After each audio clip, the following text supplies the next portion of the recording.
கெட்டி மேளம் சீரியல்ல ஒரு குட்டி பிரமா வந்திருக்குது. என்ன நடக்க போகுதுன்னு பார்க்கலாம். வாங்க வீடியோக்குள்ள போலாம். சிவராமன் லட்சுமி அம்மா கிட்ட சொல்றாங்க, இதை பாரு லட்சுமி, நம்ம துளசி வெற்றி தான் புருஷன்னு இன்னைக்கு புகுந்த வீட்டுக்கு போயிட்டா. இருந்தாலும் நம்ம அப்படியே விட முடியாது இல்லையா? துளசிக்குன்னு எடுத்து வச்சிருக்கிற சீர்வரிசைகளை நம்ம முறையாக கொண்டு போய் நம்ம பொண்ணுக்கிட்ட கொடுத்துட்டு வரலாங்கிறாங்க சிவராமன்.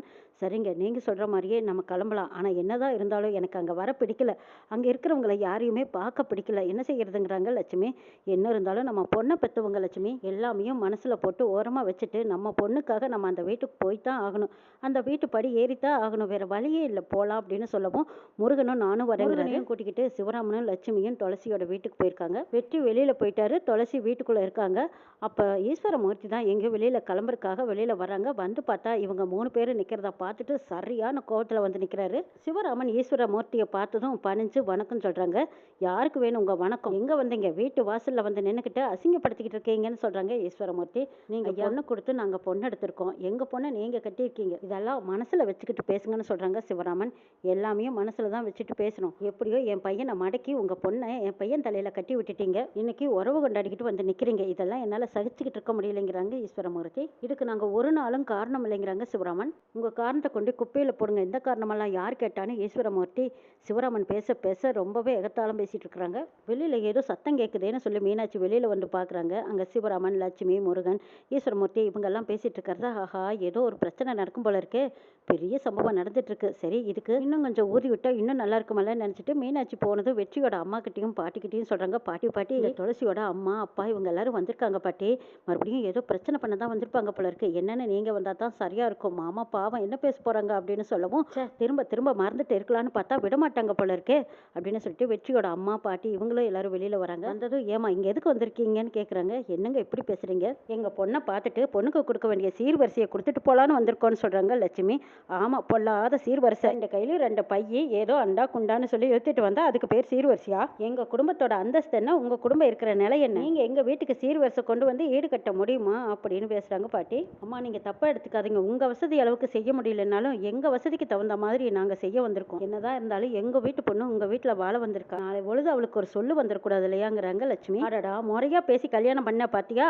உன்னைய நாளும் பொழுது ஒரு சொல்ற கல்யாணமே ஒரு மானங்கட்ட கல்யாணம். இது செல்லாதுன்னு நாங்க வீட்டுல சொல்லிட்டு இருக்கோம். அப்படி இருக்கு இது ஒரு கல்யாணம்னு இதுக்கு ஒரு சீர்வரிசை வேற உன் பொண்ணு கொண்டு வந்துட்டியா? சீர்வரிசை எல்லாம் காணான்னு நாங்க இங்க காத்து கிடக்குறோமா? பேசாம வந்த வழியா போயிடுங்க, எங்க கோபத்தை கலப்பாதீங்கன்னு சொல்றாங்க. என்னமா நீங்க வீட்டுக்கு வந்தவங்க கிட்ட இப்படியா நடந்துக்குவீங்க? என்னதான் இருந்தாலும் உங்களுக்கு எங்களுக்கும் உறவு ஒட்டு இல்லைன்னு ஆயிடுமா என்ன?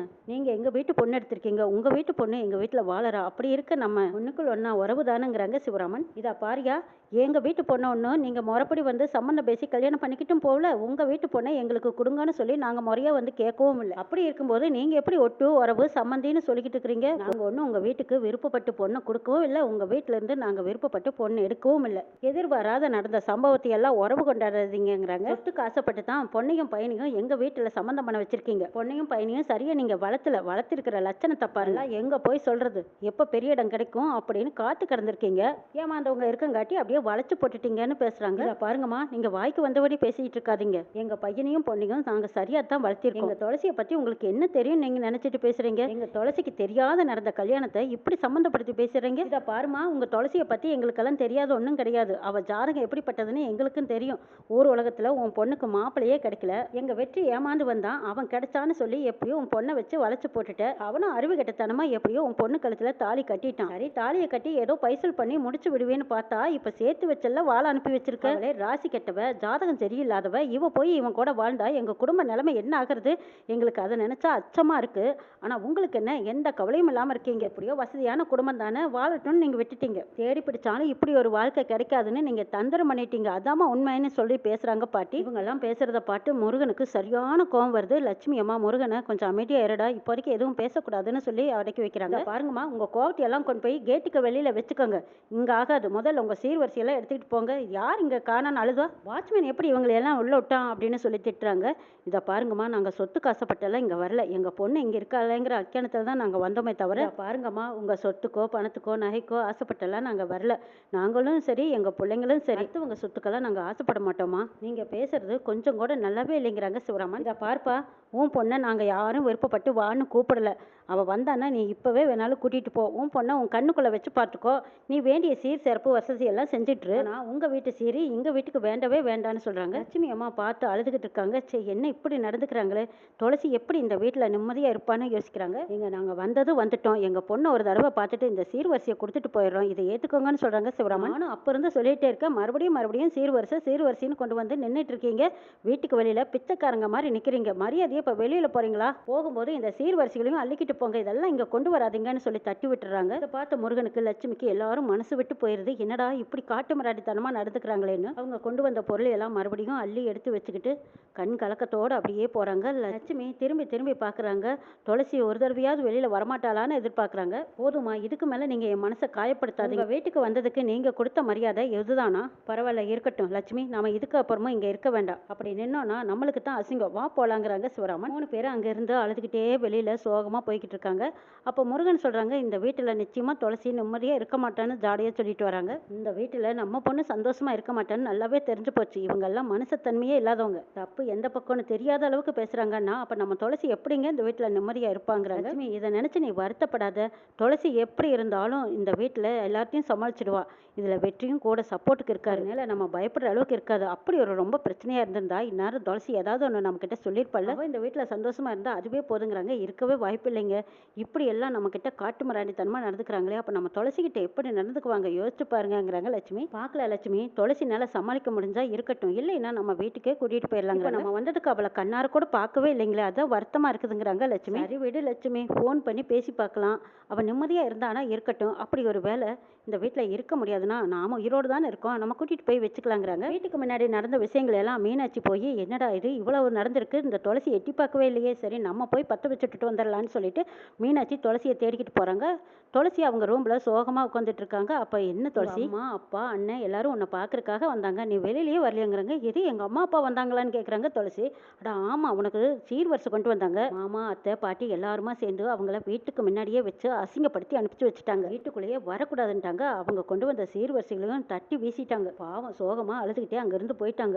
இந்த விஷயமெல்லாம் உனக்கு தெரியாம போச்சு துளசி, பாவம் அழுதுகிட்டே போறாங்க, மாமா எல்லாரும் ரொம்ப அசிங்கப்படுத்திட்டாங்க, அழுதுகிட்டே போறாங்கிறாங்க. மீனாட்சி சொன்னதை கேட்டதும் துளசி துடிச்சு போயிடுறாங்க. அப்படியே வெளியில ஓட்டமா ஓடி வந்து பாக்குறாங்க, அங்க அம்மா அப்பா யாரையும் காணா.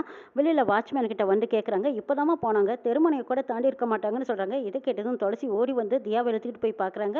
அங்க அம்மா அப்பா முருகன் 3 பேரும் போய்கிட்டு இருக்கிறதா பார்த்ததும் அம்மா அம்மான்னு சத்தம் போடுறாங்க துளசி. என்னது நம்ம துளசி குரல் மாதிரி இருக்கு அப்படின்னு சிவராமன் லட்சுமி 2 பேரும் திரும்பி பார்க்குறாங்க. எங்க நம்ம துளசி தான் வராங்க அப்படின்னு லட்சுமி சொல்லவும், ஆமா துளசி தான் வரா அப்படின்னு சொல்லி வெயிட் பண்றாங்க. அங்க துளசி தியாவையும் கூட்டிக்கிட்டு வேகமா ஓடி வந்ததும் அம்மானு கட்டி பிடிச்சு அழுகுறாங்க. துளசி உன்னை பார்க்கறதுக்கு தான் வந்தோம், அந்த வீட்டுல கொஞ்சம் கூட மரியாதை தெரியாதவங்களா இருக்காங்க, அந்த வீட்டுல நீ நிம்மதியா இருக்க மாட்டேன்னு தெரியுது, உனக்கு அங்க சந்தோஷமும் இருக்காது, அவங்க நடந்துக்கிட்ட முறை அப்படி இருந்துச்சு, நீ எப்படிமா இருக்கேன்னு கேட்குறாங்க. எதுவும் பேசாம அமைதியா இருக்காங்க. துளசி வெற்றி சொன்னதை கேட்டு நான் தப்பான முடிவு எடுத்துட்டேன்னா உன்னை அங்கே அனுப்பி வச்சது தப்பா அப்படின்னு கேட்குறாங்க சிவராமன். அப்பா அதெல்லாம் ஒன்றும் இல்லை, எனக்கு அந்த அளவுக்கு எந்த பிரச்சனையும் இல்லைப்பா, எல்லாம் நான் பார்த்துக்கிறேன், நீங்கள் ஒன்றும் கவலைப்படாதீங்கிறாங்க துளசி. இல்லைம்மா அவங்க நடந்துக்கிட்டு இதெல்லாம் பார்க்கும்போது ரொம்பவே காட்டு மிராண்டித்தனமாக இருக்கே, அந்த வீட்டில் நீ எப்படி இருக்க போறேங்கிறாங்க. துளசி வேண்டாம்மா நம்ம வீட்டுக்கே வந்துடும், இப்போவே வா எங்களோட வந்துட்டு போகலான்னு கூப்பிடுறாங்க லட்சுமி. இதை பாருமா, போக போக எல்லாம் சரியாயிடும், நான் அந்த வீட்டை விட்டு வெளியே வர முடியாது, எனக்கு வாழ்க்கைனா இனிமே அதுதாம்மா என் புகுந்த வீடு, என் கழுத்தில் தாலி ஏறிடுச்சு, இனிமே அதுதாம்மா எனக்கு புகுந்த வீடு, நான் அந்த வீட்டில் தான் இருக்க போறேன், நான் எங்கேயும் வரலன்னு சொல்லிடுறாங்க துளசி.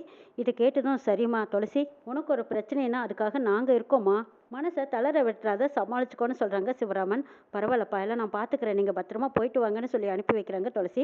வீட்டுக்கு வந்ததும் அப்படியே உக்கிரமா ஆக்ரோஷத்துல வந்து நிற்கிறாங்க துளசி. துளசியை பார்த்ததும் ஈஸ்வரமூர்த்தி பாட்டி வெற்றியோட அம்மா இவங்க எல்லாரும் துளசி கோவத்தோட இருக்கிறத பார்த்துட்டு அதிர்ச்சியா பார்க்குறாங்க. துளசி கேட்குறாங்க, எங்க அம்மா அப்பா வீடு தேடி என்னை பார்க்கறக்காக வந்தாங்க, எதுக்கு அசிங்கப்படுத்துனீங்கன்னு கேட்குறாங்க. அசிங்கப்படுத்தாம உங்க அம்மா அப்பாவை கூப்பிட்டு விருந்து வைப்பாங்கன்னு நினைச்சேன்னு கேட்குறாங்க பாட்டி. வீட்டில் விருந்து சாப்பிட உடனே எங்க அப்பா அம்மா வரல, என்னை பார்க்கறக்காக வந்தாங்க, அவங்கள எதுக்கு அவமானப்படுத்துனீங்கன்னு தான் நான் அசிங்கப்படுத்துவோம் அவமானப்படுத்துவோம், உங்களுக்கு என்ன தகுதி இருக்கு, இப்படி எல்லாம் துளசி கேட்கவும் வெற்றியோட அப்பாவுக்கு கோவம் வருது. இதை பாருமா, அனாவசியமா அங்க பேசிட்டு இருக்காங்க, எனக்கு பிடிக்காதவங்க எங்க வீட்டுக்கு வரக்கூடாதுங்கிறாங்க, உங்க பையன் செஞ்ச தப்புக்கு உங்களால ஒன்றும் பண்ண முடியல, அதுக்காக எங்க அப்பாவையும் அம்மாவையும் அசிங்கப்படுத்துவீங்களா, நீங்க பேசுனது தப்பு, எங்க அப்பா அம்மா கிட்ட நீங்க எல்லாரும் மன்னிப்பு கேட்கணுங்கிறாங்க துளசி. என்ன வாய் கொழுப்பான்னு கேட்குறாங்க. ஆமா வாய் கொழுப்பு தான், உங்க பையன் செஞ்ச தப்புக்கு அவங்கள தண்டிக்க உங்களுக்கு துப்பு இல்லை, எதுவுமே அறியாத எங்கள் அப்பா அம்மாவை அசிங்கப்படுத்தியிருக்கீங்க. அவங்க கிட்ட நீங்கள் கண்டிப்பாக மன்னிப்பு கேட்டு தான் ஆகணுங்கிறாங்க. அப்படி கேட்கலைன்னா என்ன பண்ணுவேன்னு கேட்குறாங்க வெற்றியோடம்மா. என்ன வேணாலும் செய்வேன், ஆனால் கண்டிப்பாக மன்னிப்பு கேட்க வைப்பேங்கிறாங்க துளசி. அதையும் நான் பார்க்குறேங்கிறாங்க. இதை பாருங்க, நான் ஒன்றும் உங்கள் பையனை விருப்பப்பட்ட ஒன்று கல்யாணம் பண்ணிக்கிட்டு வரல. இப்போ நினச்சா கூட இந்த தாலியை கழட்டி உங்கள் பையன் முகத்தில் வீசிட்டு போய்கிட்டே இருக்க முடியும். ஆனால் எங்கள் அப்பா சொன்ன ஒரே வார்த்தைக்காக தான் நான் இந்த வீட்டுக்கு வந்திருக்கேன். வெற்றியோட அம்மாவும் அப்பாவும் பேச பேச அது உங்களுக்கு பதிலடி கொடுத்துட்டு இருக்காங்க துளசி. இதையெல்லாம் பார்த்துட்டு இருந்த மீனாட்சி ரொம்ப சந்தோஷப்படுறாங்க. ஆஹா,